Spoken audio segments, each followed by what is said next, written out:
Bonjour à tous et à toutes. Lorsque le temps de sortir d'Égypte fut venu, des instructions très précises ont été communiquées aux Hébreux par la bouche de Moïse, spécialement mandaté par l'Éternel pour cette tâche. Parmi ces instructions, il y en a une qui me parle tout particulièrement. Il s'agit du dernier repas pris le soir du départ du pays de l'esclavage. Et voici comme vous le mangerez, la ceinture aux reins, la chaussure aux pieds, le bâton à la main, et vous le mangerez à la hâte. Nous retrouvons cette urgence de se mettre en route juste avant de passer le Jourdain pour entrer en terre promise. Vois, je te propose en ce jour, d'un côté, la vie avec le bien, de l'autre, la mort avec le mal. Dans chacune des circonstances que je viens d'évoquer, il y a un focus sur le temps. C'est maintenant, ce n'était pas hier, ce ne sera pas demain. De la distance et du temps séparent les deux événements dans l'histoire des Hébreux. Je l'ai fait intentionnellement se télescoper pour y voir une seule image, une porte, ce qui nous est commun et permettra, je l'espère, de mieux saisir la suite de mon propos. Je vois cette porte comme un instant, une coupure du temps et de l'espace qui permet de sortir d'une terre des limites de l'Égypte ou du désert et d'entrer en terre où coule le lait et le miel. Un seul pas nous fait basculer d'un monde à l'autre en un instant. La porte est un entre-deux, source de liberté qui nous est offerte à chaque instant par celui qui nous a créés à son image. Choisis, dit-il, la vie avec le bien, la mort avec le mal. Ce n'est pas de l'histoire ancienne, c'est pour nous aujourd'hui. D'un côté de la porte, ce sont les lois de l'Égypte qui s'imposent et rétrécissent l'espace et le temps, et de l'autre, ce sont les recommandations pour vivre et grandir. En faisant ce que je te recommande en ce jour, aimer l'Éternel ton Dieu, marcher dans ses voies, garder ses préceptes, ses lois et ses décrets, tu vivras, tu grandiras et tu seras béni de l'Éternel ton Dieu, dans le pays où tu vas entrer pour le conquérir. Quand retentit l'appel « Choisis la vie », c'est le jour, le moment, l'instant à ne pas rater. C'est opportun. Ce n'est ni trop tôt, ni trop tard. Le roi David aussi, dans le psaume 23, évoque une table dressée, donc un repas avant de sortir, pour celui ou celle qui a choisi de tout son cœur « L'Éternel est mon berger ». À cette table, les convives sont prêts à se mettre en marche, avec la ceinture aux reins, les chaussures aux pieds, le bâton à la main. La ceinture a pour mission de rassembler les énergies qui permettront de donner tous les coups de rein nécessaires pour se relever des chutes inévitables. Les chaussures, à la bonne mesure, sont l'assurance de pouvoir aller loin. Et le bâton est à la fois un accessoire de marche, un appui et une arme. C'est en tous les cas le même instrument que celui du berger divin, comme le dit David, ton bâton et ta houlette me rassurent. Pas la peine de faire des provisions de nourriture. Le berger ne permettra pas que la nourriture et la boisson manquent. La ceinture, les chaussures, le bâton, 3 symboles aux attributs lourds de sens, permettent à l'homme de se redresser, de se tenir debout et d'aller. Vois la porte qui est devant toi à chaque pas. Quitte le passé, va vers là-bas. Abraham, à qui a été demandé de sortir de l'étroitesse de la maison familiale, ne savait pas quelle direction prendre. Il a fait 1 pas, puis 2. Il a répondu à l'appel « Va-t'en de ton pays, de ta patrie et de la maison de ton père, dans le pays que je te montrerai », sans savoir à l'avance où il devait aller. Abraham s'est laissé emporter par le souffle « Va vers toi », qui, pour moi, ressemble à l'ordre donné à Adam. L'homme quittera son père et sa mère et s'attachera à sa femme, et ils seront une seule chair. Ce souffle, comme une flèche, a brisé leur espace et leur temps du ronronnement bien au chaud chez papa et maman. Une porte s'ouvrait devant eux. La ronde est rassurante, sécurisante, même si la peine et la souffrance sont le lot quotidien comme en Égypte. Dans la ronde du temps et de l'espace naturel, on sait ou on croit savoir ou on imagine de quoi sera fait demain. C'est rassurant, c'est stable, pas de surprise, mais l'homme y perd sa principale vertu, la liberté.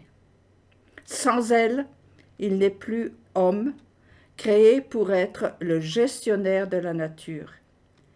Il est devenu une partie de cette nature, englouti par elle, étouffé par les cycles qui ne créent rien. J'ai lu récemment une phrase qui en dit long. L'homme ne descend pas du singe, c'est le singe qui descend de l'homme. L'humain, devenu bête de somme, est esclave de ses pulsions plus puissantes que tous les esclavages extérieurs. Pour mettre un terme à ce manège infernal, quelque chose devra ouvrir, interrompre ce qui tourne en rond et enferme. Ce quelque chose, c'est un souffle, une opportunité, en 3 mots, comparable au bâton de Moïse qui brise les chaînes de l'asservissement à la nature. Pour chacun de nous, le bâton se manifestera à travers un mot, un événement heureux ou malheureux, un rêve ou un cauchemar qui viendra bouleverser le quotidien. Fin murmure ou coup de tonnerre, à nous de le voir, de l'entendre, d'être attentif, d'être en veille, car c'est là, maintenant que ça se passe. Prends la porte et va. À l'époque, le bâton de Moïse, que Moïse avait en main, pouvait se transformer en serpent pour confondre les magiciens du Pharaon. Il a divisé la mer des joncs pour laisser passer les enfants d'Israël. Plus tard, Moïse a appris qu'une parole doit remplacer un coup de bâton pour faire jaillir l'eau d'un rocher. Le bâton parole opère comme une flèche qui transcende la rondeur de la nature pour y laisser jaillir une vie surnaturelle, celle pour qui l'Adam a été façonné. L'Adam, arraché à la terre, a bénéficié d'un souffle divin qui l'a fait tenir debout sur deux jambes, capable de dominer la terre, de maîtriser tout ce qui l'entoure en nommant les créatures et les composants de la création. C'est ce même souffle du commencement qui libère et guérit. C'est le bâton que l'appelé doit tenir dans sa main comme un sceptre pour aller vers soi. J'ai appris que, en hébreu, le mot maladie se dit mahala, de la racine marol, qui signifie faire une ronde ou encore tracer un cercle. Le tourner en rond a besoin d'être brisé pour permettre à l'aurore d'un jour nouveau, permettre à la vie de jaillir ou encore de rouler la pierre qui bouche le puits où l'homme, où les hommes et les bêtes pourront s'abreuver. La parole, comme le bâton du berger, est le souffle qui brise l'enfermement et crée un vide salutaire qu'il faut saisir hâtivement. Les souliers aux pieds, la ceinture qui entoure les reins et le bâton à la main. Vois, je te propose en ce jour, d'un côté la vie avec le bien, de l'autre la mort avec le mal. Abraham était âgé de 99 ans. Le Seigneur lui apparut et lui dit : je suis le Dieu Tout-Puissant, conduis-toi à mon gré, sois irréprochable. Le Seigneur dit encore à Abraham : quitte ton pays, ta parenté et la maison de ton père, et va vers le pays que je te montrerai. Le pays que je te montrerai. À moi, aujourd'hui, je te le montrerai aujourd'hui. Et j'ajouterai quand tu te seras mis en marche. Pas avant, pas la peine d'attendre, passe la porte qui s'ouvre devant toi, là, maintenant. Ta main tenant fermement le fil de ma parole qui crée les cercles et les cycles de la nature pour qu'elle soit stable, mais qui peut les briser pour que toi, tu puisses passer, comme le dit le prophète Jérémie. Est-ce que ma parole ne ressemble pas au feu, dit l'Éternel, et au marteau qui fait voler en éclats le rocher ? Comme l'ont aussi expérimenté les Hébreux tout au long de leur histoire, jonchés d'obstacles, d'épreuves, de risques, de s'enliser dans les sables mouvants de désespoir. Dans la Torah d'Israël, le bâton du berger cité par David dans le psaume 23 se décline aussi dans le célèbre récit de l'échelle que Jacob a vu en rêve. Aussi dans le torrent où le voyageur peut s'abreuver. L'épée du soldat est notre colonne vertébrale. Les chaussures, la ceinture, le bâton sont des projections de la parole divine dans notre monde. Cette parole protège, donne vigueur, force et victoire à celui ou celle qui en fait sa nourriture. Elle est le souffle qui nous donne cette vie, transcendante à la vie animale sans conscience de ses racines. L'animal ne sait pas d'où il vient ni où il va. Et dans cette ronde, l'homme en exil rêve de liberté. Là, maintenant, cette parole est là, près de toi. Mange et bois et tu vivras. Car cette loi que je t'impose en ce jour, elle n'est ni trop ardue pour toi, ni placée trop loin. Elle n'est pas dans le ciel pour que tu dises « Qui montera pour nous au ciel et nous l'ira quérir ?» et nous la fera entendre afin que nous l'observions. Elle n'est pas non plus au-delà de l'océan pour que tu dises « Qui traversera pour nous l'océan et nous l'ira quérir, et nous la fera entendre afin que nous l'observions ?» Non. La chose est tout près de toi, tu l'as dans la bouche et dans le cœur pour pouvoir l'observer. Vois, je te propose en ce jour, d'un côté la vie avec le bien, de l'autre la mort avec le mal, en faisant ce que te recommande en ce jour l'Éternel, aimer l'Éternel.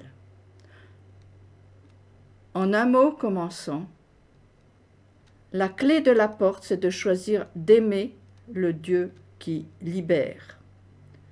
Pour aimer, le cœur de pierre doit être brisé comme l'a été le rocher dans le désert.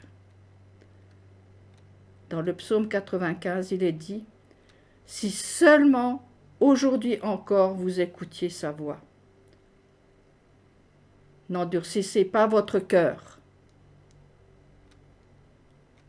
À bientôt les amis.